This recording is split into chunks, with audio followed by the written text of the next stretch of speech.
Joining us now for analysis on this rather strange turn of events is Atlanta trial attorney Pate. Good to have you here. Great to be here. So we want you to have the opportunity to listen to what the judge told the jurors just before they called it a day. My expectation is that you will continue to conduct yourselves like adults and take this very seriously.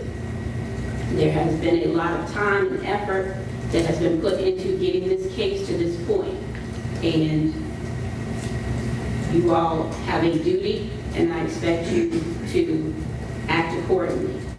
The judge there speaking of conduct, let's talk about her conduct on the bench. What do you make of that statement? Well, obviously the judge is trying to react to the note that she received from the jury. I mean, what is she going to do? These folks clearly are at an impasse. Now, we don't know if it's one holdout, if half of them are one way, half the other, but the judge has to do something to get them back to a position where they can actually make a decision. So sending them home in the middle of the day is unusual, but sending them home at the end of the day with an admonishment to, hey, you know, take some time off, go have dinner, let it leave your mind, and then come back fresh tomorrow. That would be more typical. That would be more typical. Sending them home at that stage is a little odd. I've never seen it happen before. Okay, but it's not odd to have dissension among jurors. No, not at all.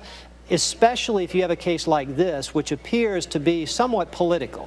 Everyone knows that the district attorney has made this a personal case for him. He personally cross-examined Ellis. He's been very involved in the case.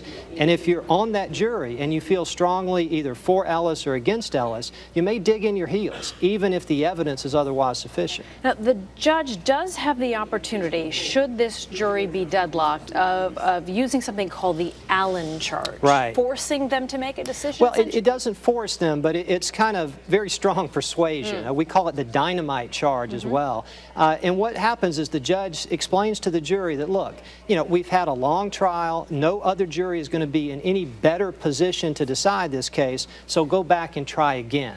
Now, that can be dangerous. The judge can give that charge once, but you can't give it twice. And if the jury keeps coming back and says, look, we're deadlocked, then she has to declare a mistrial. And then there's a problem longer term with something called reversible error. Absolutely.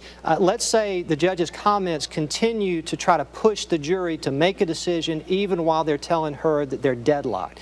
If later he's convicted, his lawyers could appeal and say the judge leaned on them too hard. She forced a verdict when they say they didn't have one, and that could be reversible. I know you're not in the courtroom for this. You're not certainly among the jurors that are deliberating, no. but what is the potential here for a mistrial? I think it's very strong at this point. Clearly we have some personality conflicts. I understand some of the jurors had very upset demeanors. One had been crying. When you get a split that is that strong, it's hard to reconcile them again. Pate, good to have you. Good to be here. Thank you. Absolutely. Appreciate it.